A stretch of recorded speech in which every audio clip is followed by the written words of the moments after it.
today we'll discuss the topic that is the xenon oxyfluoride. तो यहाँ में study क्या करना है, what is the meaning of xenon oxyfluorides, कौन कौन से कंपाउंड्स है इसमें, देयर प्रेपरेशन स्ट्रक्चर, और इनकी हमें एक प्रॉपर्टी करनी है hydrolysis. So xenon oxyfluoride means these are the compounds of xenon plus oxygen plus fluorine. Clear?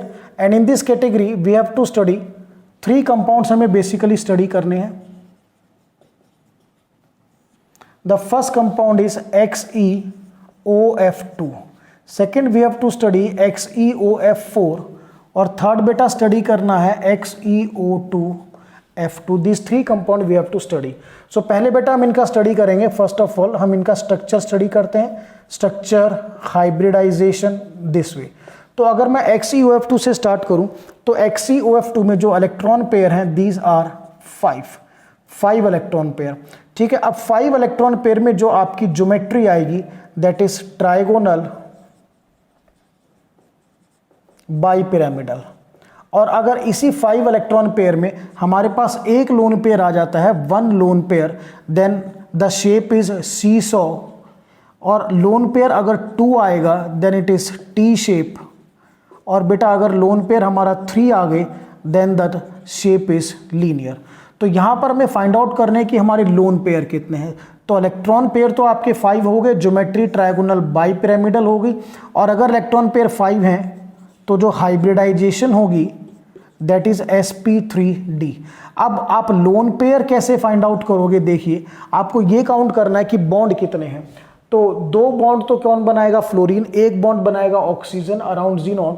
सो इस कंपाउंड के अंदर 3 बॉन्ड बनेंगे. तो 5 में से 3 माइनस करो, आपके 2 लोन पेयर्स आ गए.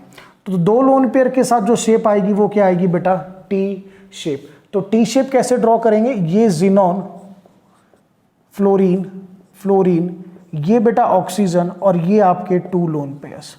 इसमें जो xenon की हाइब्रिडाइजेशन होगी that is sp3d. Be clear. Geometry is trigonal bipyramidal. But आपको पता है क्योंकि लोन पेयर है तो शेप जो हो जाएगी वो अब आपकी ज्योमेट्री से चेंज होगी. ज्योमेट्री और शेप तब सेम होते हैं जब लोन पेयर नहीं हो. अगर लोन पेयर आ गया तो ज्योमेट्री तो स्टैंडर्ड रहेगी, शेप चेंज हो जाएगी. तो शेप यहां पर मैंने पहले भी बताया था, again I will say T shape.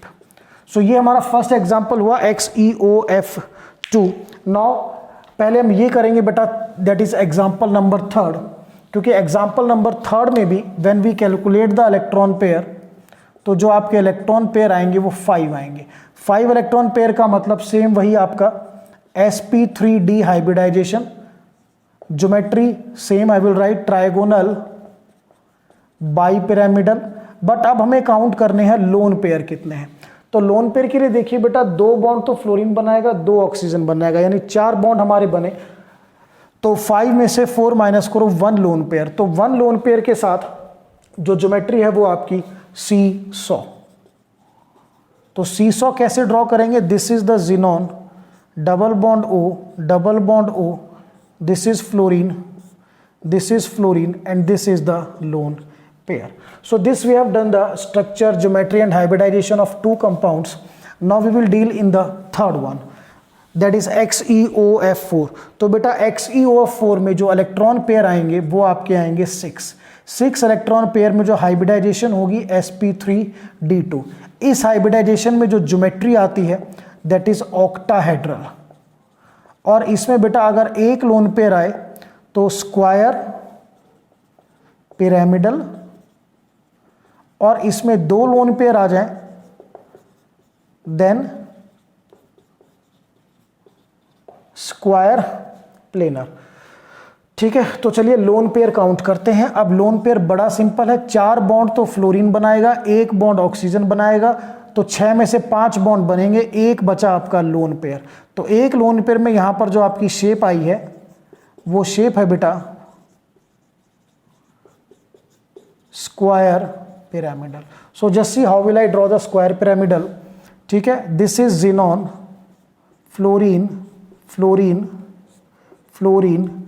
Fluorine, double bond O, and this is the lone pair. So this we have completed the first part, that is the structure of xenon oxyfluorides. ठीक है बेटा, चलिए next we have to do the preparation. तो बेटा इनकी जो preparation है, properties है, कंबाइन करेंगे सो दैट आपको किसी तरह की दिक्कत नहीं आए, और इस सीक्वेंस में इसको लर्न करना है क्योंकि काफ़ी चीज़ें जो हैं वो हम इसी सीक्वेंस से रिलेट करेंगे। ठीक है, इसी सीक्वेंस में हमेशा आपको जो भी काम करना है वो करना है, ये चीज़ आपको ध्यान रखनी है। ठीक है, चलिए नाउ बात करते हैं प्रेपरेशन की। So these are prepared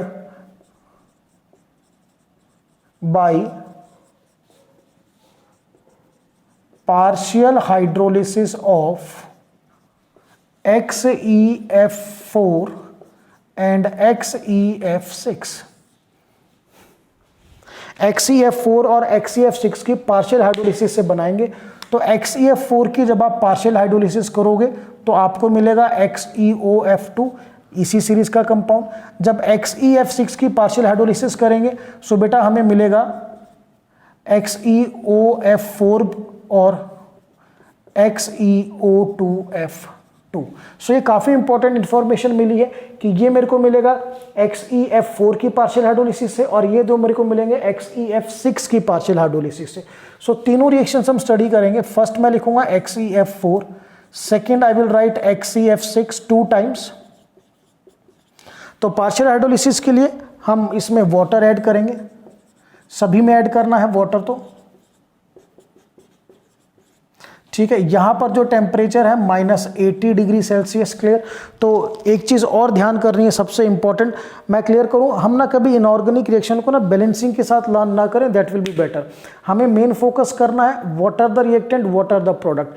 balancing तो ड्यूरिंग द एग्जाम जब आएगी आप उस टाइम कर लोगे, because it is not possible to learn the reaction with the balancing, it's a काफ़ी हेक्टिक वर्क। सो चलिए नाउ सी आउट। जब आप पार्शियल हाइड्रोलिसिस करोगे तो XeF4 से क्या मिलेगा भैया आपको XeOF2, XeF6 से क्या मिलेगा बेटा XeOF4, और XeF6 से 2 बार है तो सेकंड केस में क्या मिलेगा XeO2F2। अब बाई प्रोडक्ट भी लिख दो, क्या बचा, यहाँ सभी केसेस में हाइड्रोजन बचा है तो हाइड्रोजन कंबाइन करेगा फ्लोरीन के साथ। अब क्वेश्चन भी अराइज होता है कि ऑक्सीजन से क्यों कंबाइन नहीं करेगा, क्योंकि यहाँ पर 2 इलेक्ट्रोनेगेटिव एलिमेंट है, फ्लोरीन और ऑक्सीजन, तो ज़्यादा इलेक्ट्रोनेगेटिव फ्लोरीन है तो वो उसको प्रेफर करेगा। So we will get HF और HF। अब आप इसकी बैलेंसिंग कर सकते हो, बट जब आप किसी भी रिएक्शन को अंडरस्टैंड करोगे तो बी क्लियर, आपको बैलेंसिंग बिल्कुल नहीं करनी है। तो बैलेंसिंग भी चेक करते हैं। फर्स्ट केस में आई विल गेट 2HF। ठीक है, देखिए 2 हाइड्रोजन थे, हमने 2 लगाए। ठीक है, फ्लोरीन यहाँ 4 थे, सो 2 यहाँ पर हो गए, 2 यहाँ पर हो गए। In the second case again 2HF। कैसे, ये 2 हाइड्रोजन है, 2 हाइड्रोजन हो गए, फ्लोरीन 4 फ्लोरीन 4 + 2 6 और ये आपका 6। In the third case we are having now, अब थोड़ा सा डिफरेंस भी स्टडी करते हैं। थर्ड केस में क्या है देखिए, अब ये जो दोनों आपने करे हैं इनमें क्या डिफरेंस है। यहाँ पर 1 वाटर मॉलिक्यूल लेंगे और यहाँ पर 2 वाटर मॉलिक्यूल लेंगे, क्योंकि दोनों ही केसेस में पार्शियल हाइड्रोलिसिस है। तो यहाँ पर ध्यान करना है, XeF4 में कोई इश्यू नहीं था, वहाँ तो 1 वाटर मॉलिक्यूल है। XeF6 में आपको ध्यान करना है दोनों पार्शियल हाइड्रोलिसिस के केस है। तो जो पहले वाला केस बनेगा ये बनेगा विद 1 वाटर मॉलिक्यूल, सेकेंड वाला केस बनेगा विद 2 वाटर मॉलिक्यूल। अब उसके अकॉर्डिंग बैलेंसिंग हमने करी है। तो यहाँ पर H2 था तो 2HF हमने कर दिया, यहाँ पे 2 2 4 है तो बेटा ये क्या आएगा 4। तो एक बार फिर से देखिए क्या लॉजिकल रिएक्शन है कि XeF4 से तो 1 वाटर मॉलिक्यूल, उसको तो लर्न करो ना करो कोई इशू नहीं, एक ही है। बट जब XeF6 में आप पार्शियल हाइड्रोलिसिस करोगे तो ध्यान रखना है कि 1 वाटर मॉलिक्यूल में आपको क्या मिलेगा XeOF4 और 2 वाटर मॉलिक्यूल में क्या मिलेगा XeO2F2, और ये बैलेंस करना बहुत ज़रूरी है during the exam. So this is about the preparation of oxyfluorides. अब बेटा स्टडी करेंगे इनकी केमिकल प्रॉपर्टी और उसमें हमें इनकी हाइड्रोलिसिस ही स्टडी करनी है।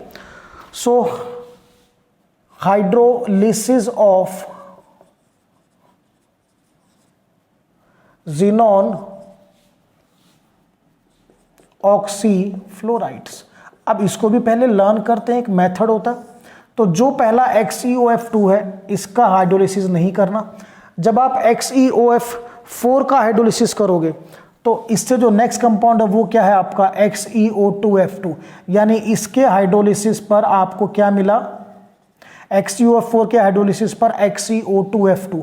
और जब आप इसका हाइड्रोलिसिस करोगे तो बेटा you will get XeO3 xenon trioxide.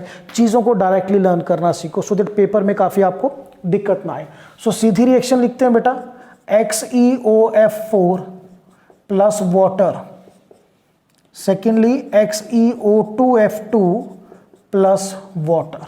चलिए अब हमें प्रोडक्ट तो पता है क्या बनेगा प्रोडक्ट, ठीक है ना, बैलेंसिंग वाला इशू हम बाद में देखेंगे।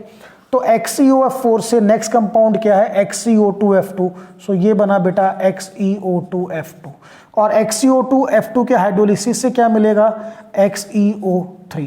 बाय प्रोडक्ट आपको अच्छी तरह पता है, यहाँ हाइड्रोजन अनयूज्ड है, तो अब हाइड्रोजन के पास दो पॉसिबिलिटीज हैं, वो फ्लोरीन से भी कंबाइन कर सकता है और ऑक्सीजन से भी। अब इन दोनों में फ्लोरीन इज मोर इलेक्ट्रोनेगेटिव, तो हाइड्रोजन प्रेफर करेगा किसके साथ कंबाइन करने के लिए, फ्लोरीन के साथ, सो आई विल गेट HF। अब बैलेंसिंग करना है, सीधा यहाँ से देखो 2 हाइड्रोजन है तो 2HF लगा दो, clear to all of you. और चेक जरूर करना है, अब यहाँ पर फ्लोरीन 4 है तो 2 फ्लोरीन यहाँ, 2 यहाँ, 2 ऑक्सीजन, 1 और 1 2 ऑक्सीजन, ओके है। अब इस केस में देखिए 2 हाइड्रोजन है तो पहले 2 लगा दो बेटा। आप फ्लोरीन चेक करो, 2 फ्लोरीन 2 फ्लोरीन, ऑक्सीजन चेक करो 2 + 1 3 3, जिनॉन 1 है, सो दिस इज बैलेंस्ड। सो मैंने जो आपको तरीका बताया था उसको बिल्कुल ध्यान करना है। हम जब एक सीक्वेंस में कंपाउंड को लिखते हैं उसके पीछे एक लॉजिक होता है ताकि उसकी प्रेपरेशन भी याद हो सके और उसकी प्रॉपर्टीज भी याद हो सके। सो this is about the topic that is the xenon oxy fluorides.